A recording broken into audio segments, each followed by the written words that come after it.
Hi Ashley, it's Coach Chris. This video is designed to help you see what it is we've been talking about with respect to your swing. I'm just going to let it go here for a second.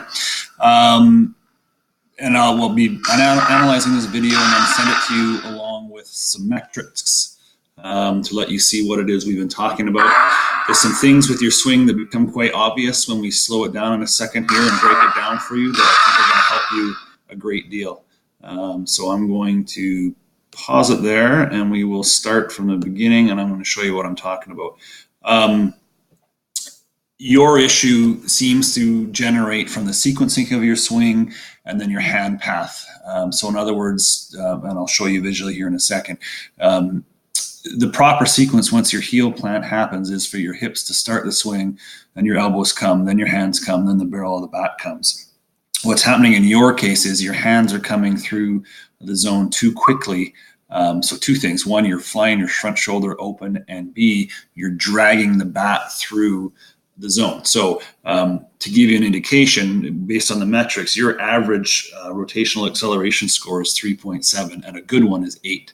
And that's all to do with the sequencing. So I think if we can fix the sequencing and your hand path with some drills, then the sky's the limit for your swing, because you're a good athlete, and I think you're going to pick this up in a hurry. So we'll go through some things here, and I will show you. I'll stop and start, and we'll break it down for you. So I'm going to go right up to where your swing should be beginning.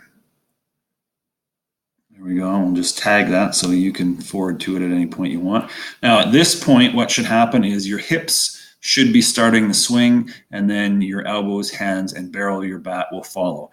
In your case, as you'll see in a second, your hands come through real quick and your hips don't get out there in front of it. And then there's another issue with your hands with respect to hand path that we'll break down here too. So swing starting now, and you can see your hands coming through, and I'm going to let this go all the way through slowly here. And you can see, if you watch closely, your hands coming down and then pulling off the ball. So when we get to contact, back up just a bit here. Right about there. So just before contact, you can see your front shoulder is way open. We should be in a lot tighter. See if I can do kind of a loopy thing here. You should be, almost back there with your shoulder, and have it sort of be like that, and closed up on you there. And then that way your front shoulder's in there and you can get to the ball. We'll erase those lines there, and we're going to back up a sec here now, and we're going to get to where the swing starts again. We're going to come along now. I'm going to, right there, we're going to circle your hands, and I want you to watch the path of your hands as we progress through the swing here, because there's some things that you should be noting, and I'm going to explain them in a second here. Oops. Back that one up there. Mark it there. There we go.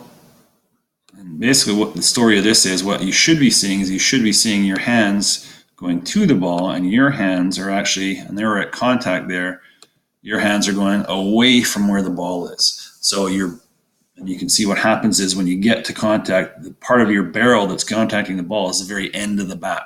So if I'm pitching to you, I'm going to throw you nothing but pitches right down here, low and outside, and I don't think you can get to them based on the path your hands are taking. So that's the bad news. The good news is I think this is an easy fix, and like I say, you're a good enough athlete that will be able to get these corrected with some rotational acceleration drills, some sequencing drills, and the hand path drills, and get you fixed right up and going right away.